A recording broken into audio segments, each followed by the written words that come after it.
Hey guys, how's it going? I'm still plugging away on the DR. I actually got ahead of myself. You can most probably see there's a difference at the front. I couldn't help it, but I went ahead and put on that Barkbuster there. So in this video I'll put the other one on and show you guys putting it on. I've also, someone mentioned, I can't remember who it was, might have been Dave. Anyway, someone put a comment on YouTube about with the exhaust side where the bag is, I don't know how far away it was for the whole burning the bag. It actually happened to him. It was actually funny, he had his brother riding behind him and was able to flag him down because he was riding along and he was on fire, which I thought was quite amusing. Wouldn't have been amusing at the time. So I was trying to figure out how to maybe put something there just for safety, reasons, and I came up. Well, actually, no, I didn't come up with it. The end result was Naomi's brilliant idea. Really cheap way to do it. I haven't actually done it. I've got the stuff to do it, so I'll show you what we've come up with, and hopefully it'll work. The other thing is the Airhawk. Everybody keeps telling me about this hard-ass seat, and it is a hard-ass seat. But I've got an Airhawk thing here, which I'll tell you about that. We'll whack her on. I've got a few other things, but that'll be pretty much it for this part 5 or whatever it is. I'm not putting on the big safari tank because I've got a ride in Myrtleford, which is in the high country here in Victoria. Ken's, you've heard me mention it, Ken's taking me up there, so today's Friday, and we've got a long weekend, so on Monday heading up there. Actually, I'm leaving on the Sunday, staying the night at Myrtleford, and then meeting Ken there on Monday, and then it's about an hour drive out of Myrtleford up into the hills somewhere, so that should be pretty good. When I get back from that, then I'll continue. I'll put on the safari tank. I've already got some stuff to put a cigarette lighter, a 12-volt socket for power, and also I'll run a Y with another wire running to that auxiliary light that I got. Alright guys, let's get into it. We've got to pull that off now. Now just looking at this one that I've put on, it was pretty easy once, like always, and I say this over and over, once you know how to do it, it is really simple, but it was a bit of mucking around until I figured out the right way to put it on and all that kind of stuff. The one thing that did really stump me was, and I presume this is factory, the handlebars come with these weights, like that's real heavy. They have that weight on there, so I was trying to put this part on there, and then the bar up here was coming and ending at about there, and I was like, oh my god, how the hell am I going to get this on? So of course went to the internet, always the first place I go, and then I realised that, yeah, basically you've got to take that off and fix it onto there. You can actually buy from Barkbusters a weight to put on there, and the reason, which you guys most probably already know, is that the weight's on there to help with the vibration that comes in the handlebars. So I'm hoping, I haven't tried it yet, but I'm hoping that there's not too much vibration in there, but we'll just see how it goes. And if it does have vibration, I can always buy that extra piece to put on there to help with that. Alright, over to the other side. Alright, so we've got to take this guard thing off. Simply a screwdriver and one of those, spanner.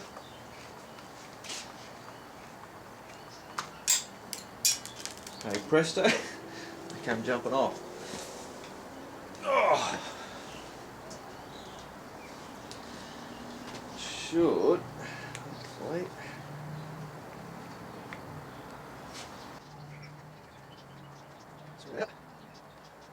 Come on. Wiggle that off. Hey, presto, one of those off.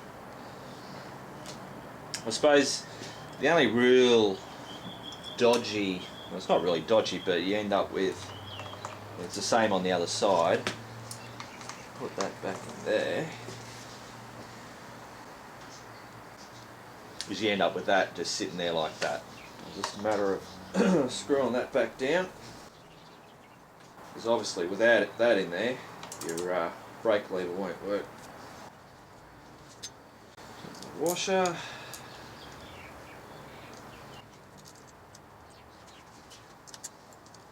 So there you go, that's what you end up with. Actual fact, this side's actually better than the other one. The other one, the bolt down the bottom, comes down a little bit further. But yeah, make sure your brake bloody lever works and we're all good. Alright. Alright, so the next thing is take this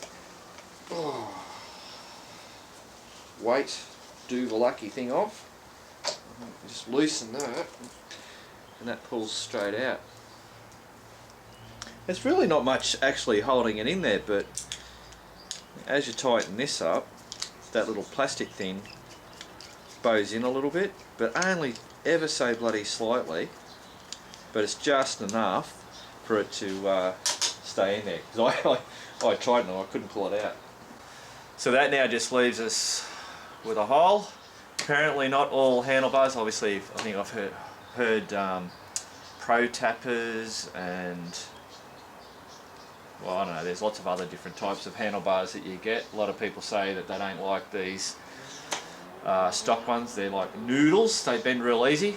So the Barkbusters, which I'll show you, has a couple of, adapters for different bars. So this is stock standard, and yeah, I'll show you what we've got to use. Alrighty, so this basically all makes up the Barkbuster. We've just got to put it together.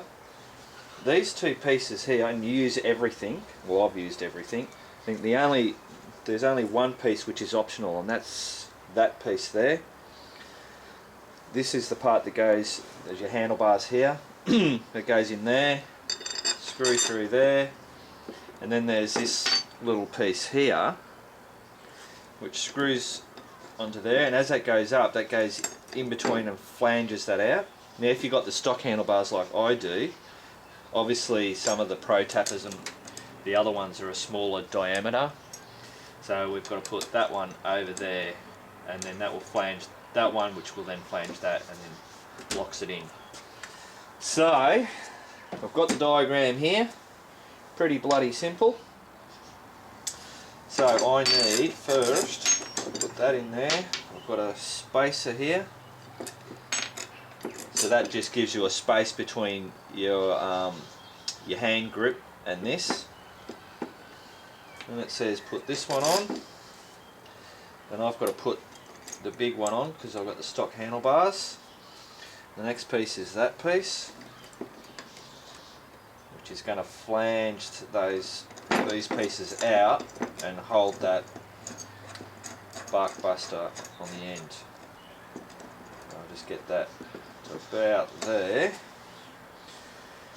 That's all I need for that. Now I'm going to go ahead on the other side, which attaches further up on the handlebar. We've got this little setup. So what I've got to do there is have, oh now that's right, they had the bigger one, so the bigger one goes to the outer side. I'll whack that in there, chuck a nut on that. The littler one goes on that side, I believe. Yep, but I've got to put that through here.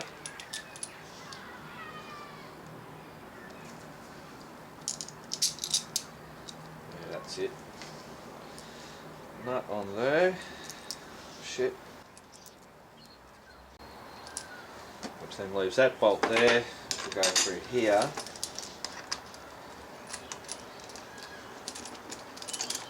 When I was first doing it, I'm thinking, oh geez, that's pretty bloody wiggly woggly, but when you tighten that all up, I mean that Barkbuster that I've got on there at the moment, that's rock solid. And that's pretty much it. Whack that on, so all I've got left is that, which sits on there and is held in by two self-tapping screws, and they just screw straight through there and there into there. Couldn't be simpler. Haha, famous last words. Alright, we're going to put that on over here. Okay, so hopefully this is going to be simple. Now there's a wire here which I'll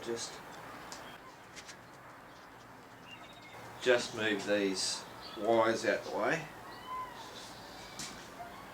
I like that Suzuki use those zip ties that you can adjust instead of having to cut the bloody things off and keep replacing them.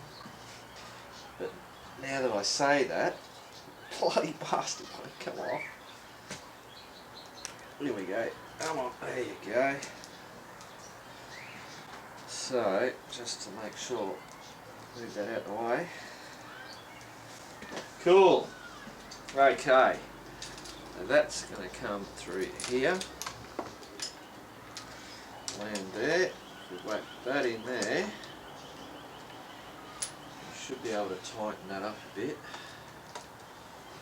Now I wasn't too sure where this, I think it said on Barkbusters you like keep it level, you can have it level or parallel with the ground. Oh, it doesn't take that. So I'm kind of like nearly parallel, but I've done it so that this thing is within the case of it. I mean obviously it's there to protect your hands, but I would have thought also just to protect your levers.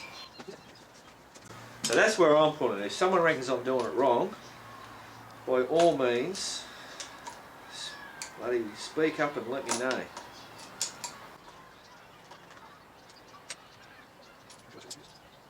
Obviously, I do not win.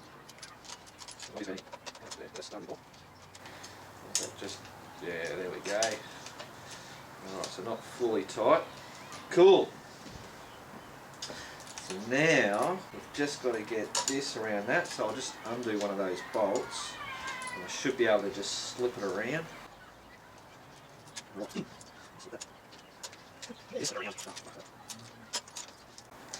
we go.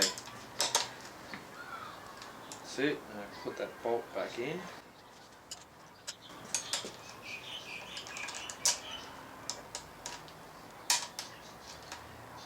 There. And this is really just I suppose the difficult part or the fiddly part is just finding the room and the angles to kind of like flip it on there, and then there's a bar here, so that's getting in the way of that bolt. But once you get it right, it's pretty good. Oh, and they also said I had to tighten that one up first. I should have done that. They have an order for which bolts are to be tightened first, and this one that I'm doing now, the one they say get that tight and fully done up first, because that one needs to be as tight as possible and all flush, because that really gives that strength. It's like, yeah, when they're done up, they're bloody done up. So now it's a matter of making sure I'm going to have it where I want it. I think that's right.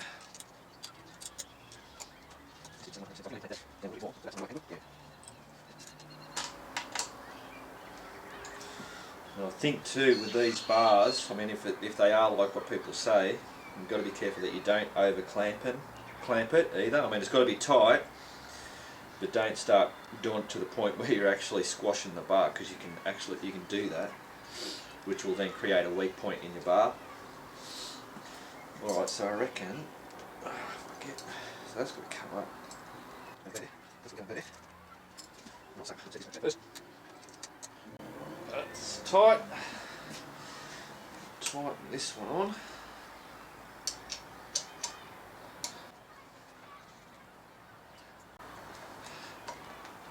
Yeah, you don't think it's going to be strong, but then you bloody tighten them up. And not going anywhere. So it's just these two last bolts all fully tightened up now. There.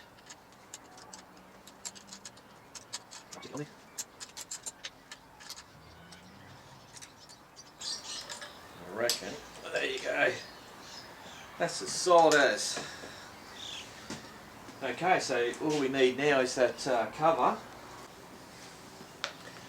It's pretty much just, there's a, you can see that little groove there. You can't get it wrong. Just get it on that groove and just slide it down until it meets up there. That's it.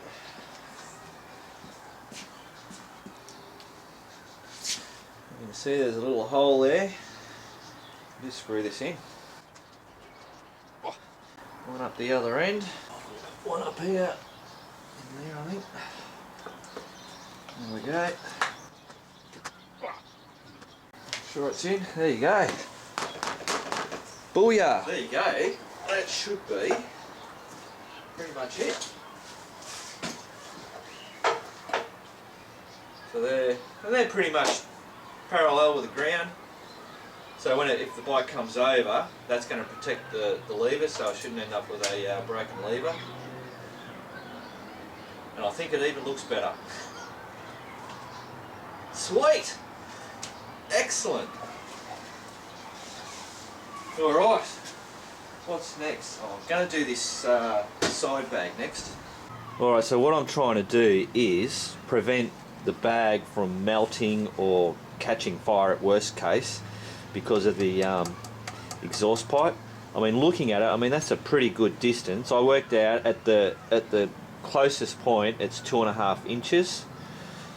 So what I'm going to do is put something on there, and then I just don't have to worry about it. Don't even have to think about it. All I have to do is worry about keeping this bike straight. Alright, so my first idea was to go to Bunnings, like the hardware place, and get a piece of aluminium to affix to here, which would then do the job. But I thought, oh, I'd have to muck around with cutting it and bloody, you know, trying to work out how to mount it and have it so that it doesn't jiggle and bloody rattle and all that kind of stuff. And I thought, come on, there's got to be an easier way. And I remembered seeing underneath this cover, it actually has heat reflective tape on it. Now you see that? And I remembered it because I thought, oh shit, I've got to bloody super glue that down. So I thought, shit, you must be able to buy that from an auto shop. So I went to quite a few auto shops and nobody had it. You know, I would have thought they would have had some type of tape, you know, for reflecting heat, you know, even, you know, on cars and stuff like that. And no, couldn't bloody find it. And they said, what about ducted heating? They use, like if you get a hole in your ducted heating vents and stuff, you can get a patch, a silver patch stuff, or where they join the pipes, you can get this tape to wrap around it. So we went, oh okay, we'll go to the hardware store and have a look. Hey presto, look at that. There it is, so that's tape. So my idea is to put that and actually tape it on here. So then that's it. Basically, that will won't have this mount or catch fire. Simple. That only cost 14 bucks. Bloody crazy. All right, we'll see if I can make a mess of it. Alrighty, what do we got? Oh, yeah, that looks pretty good. So I've just got to cut that open. And that's a joke. I'm not going to be using that.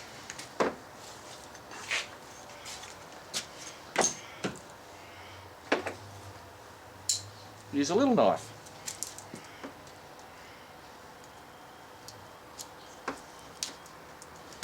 Sweet. So basically just peel that stuff off there and then stick it straight down, and that's pretty thick stuff. Alright, so I can see here there's a mark where the frame's gone around. So basically as long as I cover up around here, that's it. I mean, this way down here is just too far. It's mainly really, you know, that section there that was really close to the exhaust. Alright, line up.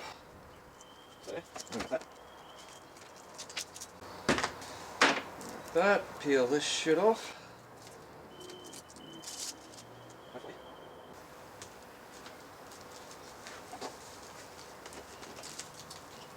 That's not sticking very good.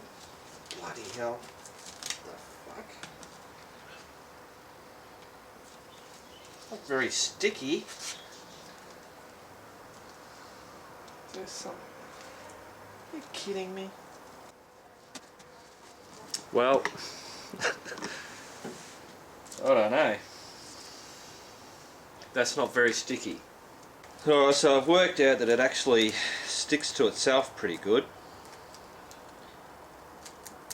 And that's obviously because it's a smooth surface. But it's still not fantastic. But it's obviously designed to be in something that doesn't really move too much. So on a motorbike, trying to stick to plastic which is kind of like a little bit grooved or has a texture on it, totally useless. So there you go. Don't use that stuff. Back to the drawing board. Okay, I've had to resort to go to the kitchen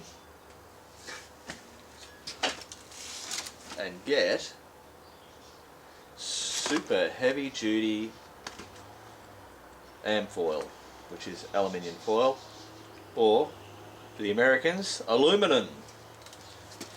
Alright, that's pretty thick stuff. I'll double it over. Grab some of that. And we're going to call this a hack job.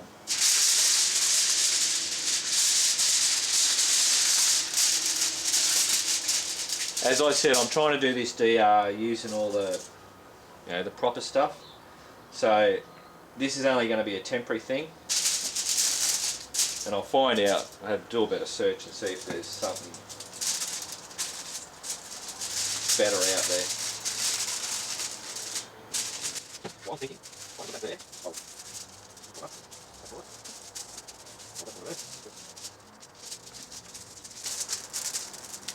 That's got to deflect a bit of heat.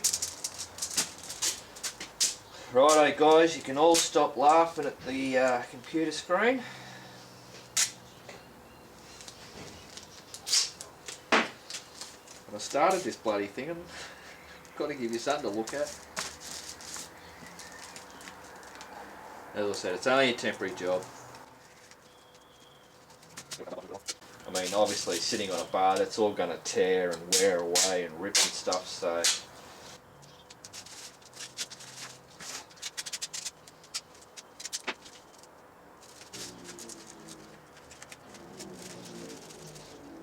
Well, there you go guys. That's the Mark Victor hack job for a heat shield on a pannier. I'm sure it's only going to last one ride before it all starts to rip off, but there you go. I reckon, yeah, I'm going to have to do putting the metal thing on there, but I'll do that a bit later. Alright, let's get this on. Cool.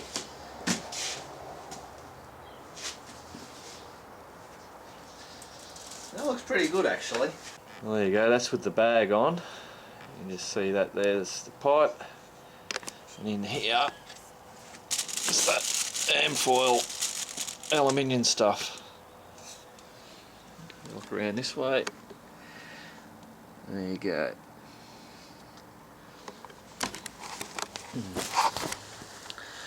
Not recommended. Alright, let's get this, where is it, up here? Got this Airhawk seat put on there. Okay, Airhawk seat installation. I should have left this bloody thing off.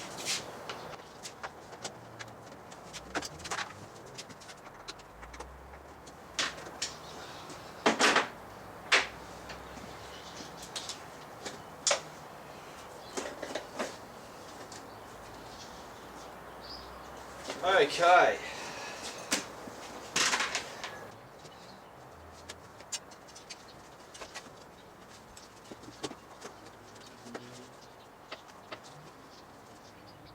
Alright guys, so I've got the Airhawk on there, worked out roughly where I need it, made sure these straps aren't in the way of anything underneath the seat. And yeah, it's a simple install. Just take the seat off, slip it on. Bob's your uncle. She's all done. So that's actually a pillion Airhawk cushion. So I originally got the this one and the main seat for the Boulevard, which I'll show you. Yeah, so that's the Airhawk cushion that I originally got, this one and the pillion to go on the Boulevard, which was for me and Naomi. And it worked really, really well. Nay wasn't all that enthused on it. She didn't seem to think it worked that well. And that's the thing with the Airhawks. It's a real personal preference. You either like it or you don't. There's a common thing that people do is they pump them up too much. The idea of them is that you actually sit in them.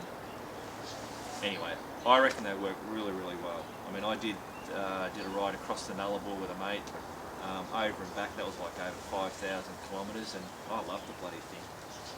But then for the Boulevard, I ended up buying the ultimate seats, and that's just a whole step up again. That's like sitting in a bloody lounge chair.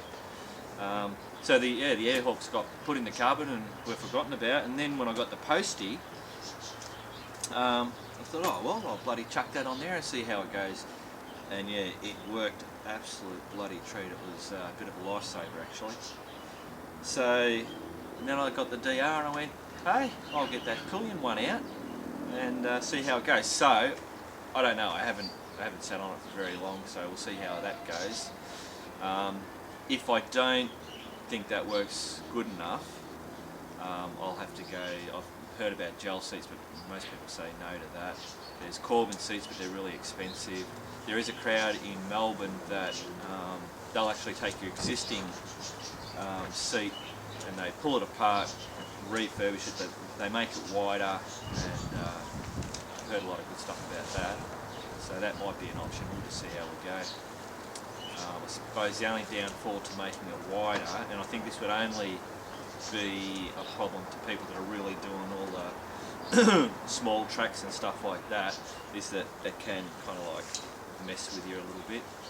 But, predominantly what I'm going to be doing is, you know, big long dirt roads and sand roads and all that kind of stuff, where I'm not really doing that real technical stuff, except for when we go to Myrtleford.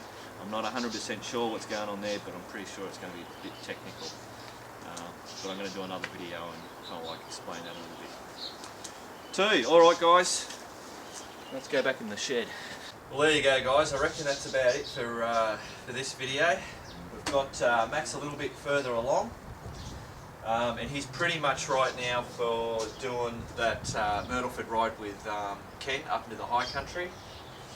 Once we're back from that, as I said, we'll then put on the safari tank, get the auxiliary light up and running, and also that cigarette lighter, the 12-volt socket thing, and whatever else. Obviously I've got to redo that bloody stupid thing. I'll do that properly. And yeah, so there you go. Actually, one other thing I've got to tell you is motorbikes are bloody fantastic.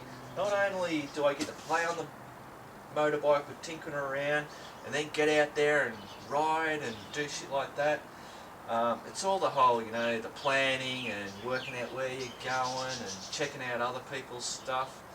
But something that I didn't realise was that all this, I mean, in here before, if you had looked at, you know, previous videos, there was basically nothing in here, you know, except for a couple of chairs and a table.